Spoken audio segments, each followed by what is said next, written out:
కామనాశ్వరరావు గారు సార్ కామనాశ్వరరావు గారు ఇందాక అంటే కీలకమైనటువంటి పాయింట్, ఎన్నికల వేళ ఉన్నది 50 రోజులే కాబట్టి ప్రజలతో ఒక కనెక్షన్ ముఖ్యమంత్రికి కట్ అయిపోయిందా, పరదాలు పెట్టుకొని వెళ్లాల్సినటువంటి పరిస్థితి ఎందుకు వచ్చింది, చెట్లు కొట్టాల్సినటువంటి పరిస్థితి ఎందుకు వచ్చింది, రైట్? వీటితో పాటు ఇంకా సమాధానం చెప్పడానికి 3 రాజధానుల గురించి సమాధానాలు చెప్పాల్సినటువంటి అవసరం ఉంటుంది, పోలవరం ప్రాజెక్టు పైన సమాధానం చెప్పాల్సినటువంటి అవసరం ఉంటుంది, రోడ్ల గురించి మరీ ముఖ్యంగా చెప్పాల్సినటువంటి అవసరం ఉంటుంది, ఆ రోడ్ల మీద నుంచే మీరు ప్రచారాలు కూడా చేయాల్సినటువంటి అవసరం ఉంటుంది. సో నిరుద్యోగులకు సంబంధించి ఒక వాలంటీర్ల విషయమే కాదు, చదువుకున్న విద్యార్థులకు ఉద్యోగాల గురించి వీటన్నిటి కూడా సమాధానం చెప్పాల్సినటువంటి అవసరం ఉంది. ఇవన్నీ ప్రతిపక్షాలకు ఆయుధాలు అయితే అధికార పక్ష నాయకులు ముఖ్యమంత్రి జగన్మోహన్ రెడ్డి జనంలోకి వెళ్తే ఏం మాట్లాడతారు? వాస్తవంగా సార్ ఇప్పుడు పరదాలు అనే దాని గురించి మాట్లాడుతా ఉన్నా. నేను ఒక ముఖ్యమంత్రిగా ఆయనకి ఉన్నటువంటి థ్రెట్ మీద వాళ్ళు సెక్యూరిటీ స్టాఫ్ తీసుకునేటువంటి ఆ సెక్యూరిటీ పర్పస్ కోసం చేసేటువంటి కొన్ని ఉంటాయి. అయితే ప్రెస్ అడ్రస్ చేయట్లేదు అనేది ఒకే ఒక ఇది చెప్తున్నా ఉన్నారు. కాకపోతే జగన్మోహన్ రెడ్డి గారు ఎవ్రీ మంత్ కూడా ఒక షెడ్యూల్ పెట్టుకుని, ఆయన నెగ్గిన కాడి నుంచి కూడా ఒక షెడ్యూల్ పెట్టుకుని ఆ షెడ్యూల్ ప్రకారం పబ్లిక్ మీటింగ్ ని ఎవ్రీ మంత్ కూడా ఆయన అడ్రస్ చేస్తున్నటువంటి పరిస్థితి. పబ్లిక్ మీటింగ్ ఇట్ సెల్ఫ్ అది మీకు ఖచ్చితంగా కూడా, ఎందుకంటే ప్రెస్ అనేటప్పటికి ఇవాళ రాష్ట్రంలో ఉన్నటువంటి ప్రెస్ చూస్తా ఉంటే ఒక్క సాక్షి తప్ప లేకపోతే మిగిలిన అన్ని కూడా ఒక తెలుగుదేశానికి అనుకూలంగానే వ్యవహరిస్తున్నటువంటి పరిస్థితిని మనం చూస్తా ఉన్నాం. ఎందుకంటే నిజంగా కూడా జగన్మోహన్ రెడ్డి గారు ప్రెస్ అడ్రస్ చేసినా కూడా వాళ్ళ మీడియాలో చూపించకుండా చేసేటువంటి స్థితి వాళ్ళ రాష్ట్రంలో ఉంది. కేవలం ఒక సాక్షి మీడియా ద్వారానే ఆయన ముందుకెళ్తా ఉన్నాడు కనుక ప్రెస్ అడ్రస్ చేయడం వల్ల మనకు ఉపయోగం లేదు. వీళ్ళేమి మనం పాజిటివ్ గా చెప్పినా కూడా దాన్ని నెగిటివ్ గానే తీసుకెళ్ళడానికి ప్రయత్నం చేస్తా ఉన్నారు తప్ప వీళ్ళు పాజిటివ్ గా ఎక్కడ చేయట్లేదు అనేటువంటి ఆలోచనతో ఆయన ప్రెస్ ముందుకు రాకుండా డైరెక్ట్ పబ్లిక్ నే నమ్ముకున్నాడు కనుక ఆయన ఒకటే చెప్తాడు ఎప్పుడు కూడా, ఎన్నికల్లో చెప్పినా ఏ మీటింగ్ లో చెప్పినా నాకు ప్రజలు ఆ దేవుడు వాళ్లే నాకు అండగా ఉన్నారని చెప్తా ఉన్నాడు ఆయన. అందుకనే ఏది చెప్పినా ప్రజల ముందే చెప్తా ఉన్నాడు ఆయన సంక్షేమం గురించి చెప్పినా, అభివృద్ధి గురించి చెప్పినా, ప్రభుత్వం చేస్తున్నటువంటి విధానాల గురించి చెప్పినా కూడా ప్రజల ముందే చెప్తా ఉన్నాడు ఎప్పుడు కూడా. అలాగే మీరు అన్నారు రోడ్లని, గతంలో తెలుగుదేశం ప్రభుత్వంలో రోడ్ల కోసం ఖర్చు పెట్టిన దానికన్నా ఖచ్చితంగా ఎంతో కొంత ఈ ప్రభుత్వంలోనే ఎక్కువ ఖర్చు పెట్టామని చేసి మా రికార్డ్స్ చెప్తాయండి. నేను చెప్పేది కాదు, వాస్తవంగా చెప్పాలండి. 100% గత ప్రభుత్వం మీద ఎక్కువ బడ్జెట్ ని రోడ్స్ ఖర్చు పెట్టిన పరిస్థితి ఉంది. అలాగే ఇవాళ అభివృద్ధి జరగట్లేదు అని చెప్పేసి మాట్లాడుతూ ఉన్నారు చాలా మంది. ఇవాళ అభివృద్ధి అంటే కేవలం రోడ్లకు ఖర్చు పెట్టారా? గత ప్రభుత్వం కంటే కూడా ఈసారి రోడ్లకు ఎక్కువ ఖర్చు పెట్టారా? ఖచ్చితంగా ఖచ్చితంగా. ప్రజెంట్ అదే రోడ్ల మీద మీరు ప్రచారం చేయబోతున్నారు. మీ బస్సు యాత్రలు ఆ రోడ్ల మీద జరగబోతున్నారు. ఇప్పుడు మా భీమవరం ఉదాహరణకి చెప్తాను సార్. మా భీమవరం నియోజకవర్గం ఉంది. టౌన్ లో మేము ఇంచుమించుగా 60 నుంచి 100 కోట్ల రూపాయలు మున్సిపాలిటీలు 5 సంవత్సరాల్లో సిమెంట్ రోడ్లు వేసాం. ఖచ్చితంగా చెప్పగలం మేము. అది రాష్ట్ర బడ్జెట్ తెలుసా మాకు తెలుసు. నేను విషయం భీమవరం నియోజకవర్గం గురించి చెప్తున్నాను. రాష్ట్ర బడ్జెట్ లో రాదని మాకు తెలుసా? అది విషయం చెప్తున్నా. అంటే మేము మా ప్రాంతంలో కూడా చాలా బాగా అభివృద్ధి చేశామని చెప్పడం కోసం ఉదాహరణ చెప్తాను నేను. అంతే తప్ప ఇప్పుడు ఇవాళ రాష్ట్రంలో తీసుకుంటే ప్రతి గ్రామంలో కూడా వెల్నెస్ సెంటర్స్ పేరుతో మరి ఆ గ్రామంలో ఉన్నటువంటి ఎవరు కూడా ఆరోగ్యపరంగా ఇబ్బంది పడకూడదని చెప్పేసి ప్రతి గ్రామంలో వెల్నెస్ సెంటర్ నిర్మించాం. ఇవాళ రైతులకు అవసరమైనటువంటి రైతు భరోసా కేంద్రాలు నిర్మించాం. ఇవాళ ఎవరు కూడా బయటికి రానవసరం లేకుండా సెక్రటేరియట్ బిల్డింగ్స్ నిర్మించాం. ఇవన్నీ కూడా అభివృద్ధిలో భాగమే సార్. కేవలం అభివృద్ధి అంటే తెలుగుదేశం పార్టీ చేసినటువంటి దాన్ని అభివృద్ధి అని చూడాలి. ఎవరు బయటికి రాకుండా సెక్రటేరియట్ బిల్డింగ్ కట్టుకున్నారు, కానీ ఉద్యోగాల కోసం మాత్రం పక్క రాష్ట్రాలకు పోవాల్సినటువంటి పరిస్థితులు వస్తున్నాయి. ఒప్పుకుంటారా? ఎందుకు లోకల్ గా ఉన్నటువంటి వాళ్ళకి 2,40,000 ఉద్యోగాలు, సచివాలయ ఉద్యోగాలు, ప్రభుత్వ ఉద్యోగాలు కల్పించారు సార్. ఇవాళ డిఎస్సి 6,000 చిల్లరతో ఇవాళ మెగా డిఎస్సి రిలీజ్ చేశారు. ఇవాళ పోలీస్ కానిస్టేబుల్ ఉద్యోగాలు ఇచ్చారు. అనేక రకాలైనటువంటి ఉద్యోగ కల్పన జరిగింది. కేవలం మీరు ఏంటంటే మసిపూసి మారాడిగా చేయాలని చెప్పేసి నిరుద్యోగులు రెచ్చగొట్టాలని గతంలో చంద్రబాబు నాయుడు గారు అయితే నిరుద్యోగం గుర్తిస్తానన్నాడు. ఒకవేళ ఉద్యోగాలు కల్పించకపోతే ఎంతమంది చేశారంటే నిరుద్యోగం గురించి ఎంత ఎవరికి ఇచ్చారంటే ఒక్కడికైనా ఇవ్వడం జరిగిందా ఈ రాష్ట్రంలో? అలా చెప్పుకుంటూ పోతే చంద్రబాబు నాయుడు మీద బెటర్ గవర్నెన్స్ ఇచ్చింది ఖచ్చితంగా జగన్మోహన్ రెడ్డి గారు అండి. ఎందుకంటే ఇవాళ అన్ని పార్టీలు కలిసి ఎందుకు వస్తున్నాయండి ముందుకి? కేవలం జగన్మోహన్ రెడ్డి గారిని ఓడించాలి అని అంటే ఒక్క పార్టీతో మనకి సాధ్యం కాదు. ఇవాళ బలంగా అంటే కింది స్థాయిలో బలంగా జగన్మోహన్ రెడ్డి గారి యొక్క మార్పు ఇవాళ కనపడతా ఉంది. ఆయన చేసినటువంటి సంక్షేమం మరి ఎవరు కూడా ఇప్పుడు దాకా చేయలేదు కనుక ఆయనకి తప్ప వేరే వాళ్ళకి గ్రామీణ ప్రజలు కానీ లేకపోతే లబ్ధి పొందినటువంటి కుటుంబాలు కానీ ఆయనకి తప్ప ఎవరికి వైఎస్ఆర్ కాంగ్రెస్ పార్టీకి తప్ప వేరే పార్టీకి ఓటేయడనేటువంటి ఉద్దేశంతో ఇవాళ జెండాలన్నీ జరగట్టింది. కానీ ప్రజలందరూ కూడా మరి జగన్మోహన్ రెడ్డి గారిని గుండెల్లో పెట్టుకున్నారు. 100% ఎన్ని ఇంత కాన్ఫిడెంట్ ఉన్న మీరు ఎందుకు ఒక పిఠాపురం మీద మంత్రులందరినీ దింపి రంగంలోకి దింపి అక్కడ పనిచేయాల్సినటువంటి అవసరం వస్తుంది? అంత కాన్ఫిడెంట్ గా ఉన్న మీరు? సార్ రాజకీయం అంటేనే ఖచ్చితంగా మేము నిలబెట్టినటువంటి అభ్యర్థిని నెగ్గించుకోవాలనేది రాజకీయం. ఎవరు మన పవన్ కళ్యాణ్ గారు లాగా ఆయన ఎక్కడ పోటీ చేస్తాడో ఆయనకి తెలియదు, ఆయన ఎప్పుడు మారిపోతాడో ఆయనకి తెలియదు.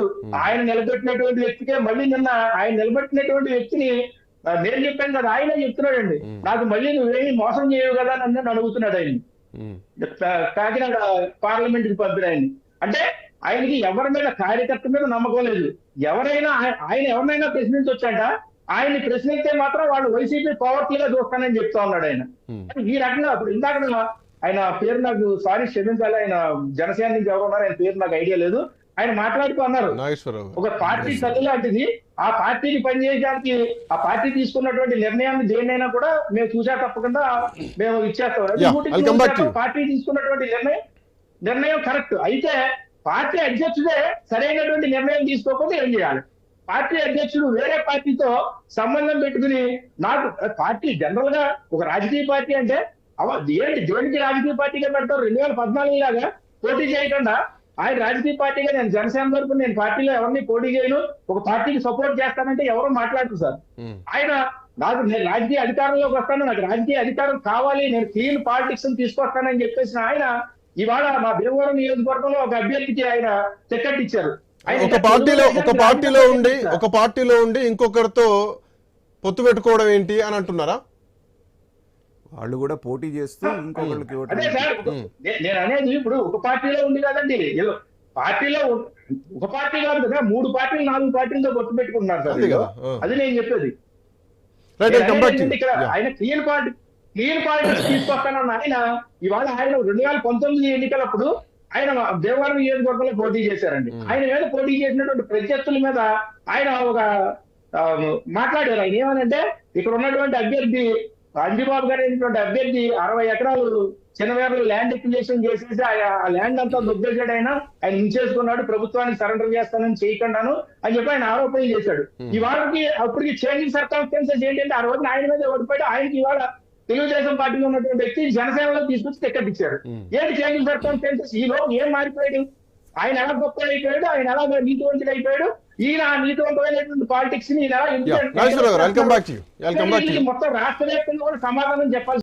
ఎన్నికలు సమీపిస్తున్నాయి, మరొక 50 రోజుల సమయం మాత్రమే మిగిలినటువంటి క్రమంలో ప్రజల్ని మెప్పించేదెవరు, ప్రజల్ని ఒప్పించేదెవరు, 3 పార్టీల పొత్తు ఎంతవరకు వర్కౌట్ అవుతుంది, ఎంతవరకు ఓట్ ట్రాన్స్ఫర్ జరుగుతుంది, ఇంకోవైపు టికెట్లు దగ్గర కొంతవరకు నిరాశ నిరుత్సాహం ఇవన్నీ కలుగుతుంటే వీళ్ళని బుజ్జగించే కార్యక్రమం మాత్రం ప్రతిపక్షాలు నడుస్తుంటే ఒకవైపు అటు వైసీపీ మాత్రం అభ్యర్థుల్ని ఖరారు చేసుకొని ముందుకెళ్తున్నటువంటి పరిస్థితులు కనిపిస్తుంటాయి. Let's see what will happen. Right, మనకు జనసేన నుంచి వెంకటేశ్వరరావు గారు చెప్పండి, వినపడుతుంది. వెంకటేశ్వర మీ బాల్ లోనే కోట్ వేశారు నాగేశ్వరరావు, మీ కోర్టులో బాల్ వేశారు నాగేశ్వరరావు గారు. తప్పనిసరిగా 0 పాలిటిక్స్ అని స్టార్ట్ చేసింది మీరే, బట్ అది చేయలేకపోయారు. పోటీ చేయకుండా ఇంతకాలం ఉండి ఇప్పుడు మీరు ఒకటే ఒక ప్రస్తావన తీసుకొస్తున్నారు. ఒకటి సార్, ఇప్పుడు ముందుగా నాగేశ్వరరావుకి మనం ధన్యవాదాలు ఎందుకు చెప్పాలంటే ఈ వైజాగ్ లో దొరికినటువంటి cocaine cocaine Sanjay aqua marines వారు ఏ పార్టీ ఉంటే ఆ పార్టీ వారిని రాజకీయంగా బహిష్కరణ చేయాలన్నారు. సంతోషించదగ్గ విషయం. ఎందుకంటే నాగులపాడు మండలం ఈదుమూడు గ్రామంలో కోఆపరేటివ్ సొసైటీ ఉంది. ఆ కోఆపరేటివ్ సొసైటీకి పర్సన్ ఇన్ఛార్జ్ గా అంటే కోఆపరేటివ్ సొసైటీ ప్రెసిడెంట్ గా 3-man కమిటీలో చైర్మన్ గా ఈ సంజయ్ ఆక్వా మెరైన్స్ యొక్క ఓనర్ గారైనటువంటి కోటయ్య చౌదరి కోనం పూర్ణచంద్రరావు గారిని దానికి చైర్మన్ గా నియమించారు. ఏ పార్టీ వాళ్ళు అంటారు వాళ్ళు? కాబట్టి ఆ పార్టీని మనం రాజకీయంగా బహిష్కరణ చేయాల్సిందే. ఈ విషయంలో నాగేశ్వరరావు మాత్రం కామా నాగేశ్వరరావు నేను ఓటేస్తున్నా. రెండో విషయం తప్పకుండా సార్. అదే మీరు అన్నదానికి ఓటేస్తున్న వాళ్ళు ఈదుమూడి గ్రామానికి పిఎస్సిఎస్ చైర్మన్ గా అధికార పార్టీ నియమించిందంటే ఏ పార్టీ వాళ్ళు? తెలుగుదేశం వాళ్ళ, జనసేన వాళ్ళు, భారతీయ జనతా పార్టీ వాళ్ళ? కాబట్టి ఆ పార్టీ వాళ్ళు నేనేమన్నా మీరు అన్న మాటనే సపోర్ట్ చేస్తున్నా. ఒకటి. రెండేంటంటే నాగేశ్వరరావు ఇంకోటి చెప్తున్నా అండి. అభివృద్ధి అంటే చంద్రబాబు నాయుడు గారు మీరు మాట్లాడుకోండి సార్. చంద్రబాబు నాయుడు గారు ఆ విధంగా అదిగా సార్ నాగేశ్వరరావు, చంద్రబాబు నాయుడు గారు ఆ విధంగా చేశారు కాబట్టి 2019 ఇంటికి పంపించారు. మీరు కూడా ఆ విధంగా చేస్తున్నారు కాబట్టి 2024లో మిమ్మల్ని ఇంటికి పంపిస్తారు. దాని పెద్ద విచిత్రం ఏముంది? ఆయన చేశారు ఏం చేస్తామండి? నేను చెప్పేది ఏమండి, మీరు చెప్పేది ఇది చెడుగుడు అట్ట కాదు. మీరు వెరిఫై చేయండి. ఆయన ఈదుమూడి యొక్క గ్రామ కోఆపరేటివ్ సొసైటీ అధ్యక్షుడా కాదా మీరు వెరిఫై చేసుకోండి. అది మాకు సంబంధం. మీరు ఇచ్చిన స్టేట్మెంట్ నేను బలపరుస్తున్నా. రెండోది ఏంటంటే మీరు అభివృద్ధికి ఏదో చక్కటి నిర్వచనం ఇచ్చారు. అభివృద్ధి అట్లా అట్పెట్టండి.